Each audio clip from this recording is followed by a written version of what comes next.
Gold, trusted gold buyers. మీరు తాకట్టు పెట్టిన బంగారాన్ని విడిపించి ఈ రోజు ఉన్న మార్కెట్ ధరకు కొనబడును.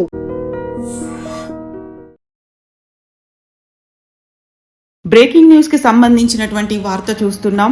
ఫార్ములా ఈ కార్ రేసింగ్ లో కీలక పరిణామం చోటు చేసుకుంది. IAS officer Arvind Kumar prosecution కు కేంద్ర నిర్ణయం తీసుకుంది. ప్రాసిక్యూషన్ విషయంపై రాష్ట్రానికి కేంద్రం ఇప్పటికే సమాచారం ఇచ్చింది. ఫార్ములా ఈ కార్ రేసుపై ఏసీబీ విచారణ జరుపుతోంది. మరోవైపు ఇప్పటికే కేటీఆర్ ప్రాసిక్యూషన్ కు గవర్నర్ కూడా అనుమతించారు. ఈ కేసులో రాజకీయ నాయకులతో పాటుగా అధికారులపై ప్రాసిక్యూషన్ కు అనుమతి రావడంతో ఛార్జ్ షీట్ దాఖలు చేసేందుకు ఏసీబీ సిద్ధమైంది. ఫార్ములా ఈ కార్ రేసులో క్విడ్ ప్రోకో జరిగినట్టుగా ఏసీబీ నివేదిక ఇచ్చింది. 54,88,00,000 నిధులు దారి మళ్లింపుపై ఆరోపణలు కూడా చేసింది. ఈ కేసుకు సంబంధించి కేటీఆర్ ఇప్పటికే విచారణకు హాజరయ్యారు. 2 సార్లు ఏసీబీ విచారణకు, ఒకసారి ఈడీ విచారణకు కూడా కేటీఆర్ హాజరయ్యారు. ఫార్ములా ఈ కార్ రేసింగ్ వ్యవహారంలో అవకతవకలు జరిగాయి అనేటువంటి అంశంతో 2024 డిసెంబర్ 18న ఏసీబీ కేసు నమోదు చేసింది. ఇందులో A1 గా అప్పుడు మంత్రిగా పనిచేసినటువంటి కేటీఆర్ తో పాటుగా A2 గా ఐఏఎస్ ఆఫీసర్ అరవింద్ కుమార్ ఉంటే A3 గా హెచ్ఎండిఏ చీఫ్ ఇంజనీర్ బిఎల్ఎన్ రెడ్డిపై కేసు నమోదైంది.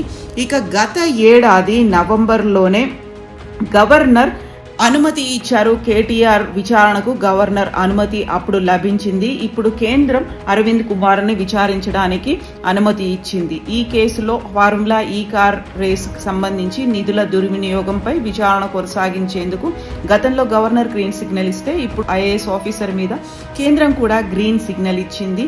ఈ నేపథ్యంలోనే తదుపరి చర్యలు తీసుకోవాల్సిందిగా గతంలోనే డిఓపిటికి కూడా లేఖలు రాశారు. ఈ నేపథ్యంలో గవర్నర్ అనుమతి ఉంది, కేంద్రం అనుమతి ఉంది కాబట్టి ఛార్జ్ షీట్ దాఖలు చేయడానికి ఏసీబీ అధికారులు ఇప్పుడు కేటీఆర్ తో పాటుగా ఇతర కీలకమైనటువంటి వ్యక్తులను విచారించే అవకాశం కూడా ఉంది.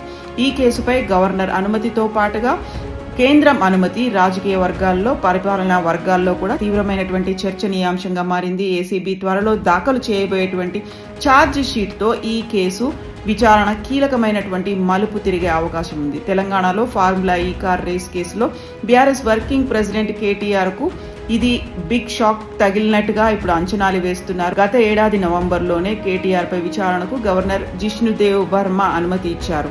దీంతో ఈ కార్ రేస్ కేసులో కేటీఆర్ పై ఛార్జ్ షీట్ దాఖలు చేసేందుకు అనుమతి లభించినట్టుగానే భావిస్తున్నారు. ఈ నేపథ్యంలోనే తాజాగా కేంద్రం దగ్గర నుంచి వచ్చినటువంటి గ్రీన్ సిగ్నల్ కూడా ఛార్జ్ షీట్ దాఖలుకు ఇంకొక అడుగు ముందుకు పడినట్టుగా చెప్తున్నారు. ఫార్ములా ఈ కార్ రేస్ కి సంబంధించి 2024లో ఎఫ్ఐఆర్ నమోదు అయింది. అందులో ఇప్పుడు కీలకమైనటువంటి ఈ పరిణామాలు కూడా చోటు చేసుకున్నాయి. అవినీతి నిరోధక శాఖ అధికారులు గతంలోనే నివేదికను తెలంగాణ రాష్ట్ర ప్రభుత్వానికి అందించారు. ఏసీబీ అధికారులు ఈ ప్రాసిక్యూషన్ కోరుతూ రాష్ట్ర ప్రభుత్వానికి నివేదికను అందించారు. ఈ నేపథ్యంలోనే తెలంగాణ ప్రభుత్వం నుంచి అనుమతి వచ్చిన వెంటనే కేటీఆర్ అరవింద్ కుమార్ పై ఏసీబీ ఛార్జ్ షీట్ దాఖలు చేసే అవకాశాలు కూడా ఉన్నాయని తెలుస్తోంది. ఫార్ములా ఈ కార్ రేస్ కోసం రూల్స్ కు విరుద్ధంగా విదేశీ కంపెనీలకు డబ్బులు చెల్లించారని మున్సిపల్ శాఖ కార్యదర్శి ఫిర్యాదుతో ఈ కేసు నమోదైంది. దీంతో ప్రభుత్వానికి 54,88,00,000 నష్టం కలిగిందని తన ఫిర్యాదులో మున్సిపల్ శాఖ కార్యదర్శి పేర్కొన్నారు. ఈ నేపథ్యంలోనే ఏసీబీ కేసు నమోదు చేసింది. బీఆర్ఎస్ ప్రభుత్వంలో కేటీఆర్ మున్సిపల్ శాఖ మంత్రిగా ఉన్నప్పుడు ఫార్ములా ఈ కార్ రేస్ అనేది హైదరాబాద్ లో జరిగింది. ఈ నేపథ్యంలోనే కేటీఆర్ ను ఈ కేసులో A1 గా పేర్కొంటూ ఏసీబీ కేసు నమోదు చేసింది. అలాగే అప్పటి మున్సిపల్ శాఖ ప్రిన్సిపల్ సెక్రటరీ అరవింద్ కుమార్ ను A2 గా చేర్చారు. హెచ్ఎండిఏ చీఫ్ ఇంజనీర్ బిఎల్ఎన్ రెడ్డిని A3 గా చేర్చారు. ఈ నేపథ్యంలోనే ఫార్ములా ఈ కార్ రేస్ నిర్వహణ కోసం యూకేకి చెందినటువంటి formula E operations ace next gen private limited Telangana పురపాలక శాఖ 2022 అక్టోబర్ 25న ఒప్పందాన్ని చేసుకున్నాయి. ఈ ఒప్పందం ప్రకారం కార్ రేస్ నిర్వహణకు అయ్యే ఖర్చును స్పాన్సర్ గా ఉన్న ఏస్ నెక్స్ట్ జెన్ ప్రైవేట్ లిమిటెడ్ భరించాలి. అయితే కార్ రేస్ నిర్వహణకు వీలుగా తెలంగాణ పురపాలక శాఖ ట్రాక్ ను ఏర్పాటు చేయాలి. అందులో భాగంగా 2023 ఫిబ్రవరి 11న జరిగినటువంటి రేస్ కోసం తెలంగాణ పురపాలక శాఖ తరఫున హెచ్ఎండిఏ 12 కోట్లు ఖర్చు చేసింది. రేస్ నిర్వహణ ఖర్చును స్పాన్సర్ గా ఉన్నటువంటి ఏస్ నెక్స్ట్ జెన్ అయితే భరించింది. బట్ ఈ కేసుకు సంబంధించి గతంలో వచ్చినటువంటి ఆరోపణలు వీటన్నిటి నేపథ్యంలో ఫార్ములా ఈ కార్ రేస్కి సంబంధించి ఇప్పుడు కీలకమైనటువంటి పరిణామాలు చోటు చేసుకున్నాయి. కాబట్టి నెక్స్ట్ ఛార్జ్ షీట్ దాఖలు చేయబోతున్నారని ఇప్పటిదాకా విద్యుత్తో పాటుగా కాళేశ్వరం ప్రాజెక్ట్ ఈ మధ్యనే జరిగినటువంటి ఫోన్ ట్యాపింగ్ కేసుల్లో విచారణకు హాజరవుతూనే వచ్చారు. ఎప్పటికీ కేసు తేలుతుందో తెలియనట్టు పరిస్థితులు అయితే ఇప్పటిదాకా కనిపించాయి. ఈ నేపథ్యంలోనే కీలకమైనటువంటి పరిణామాలు జరుగుతున్నాయి.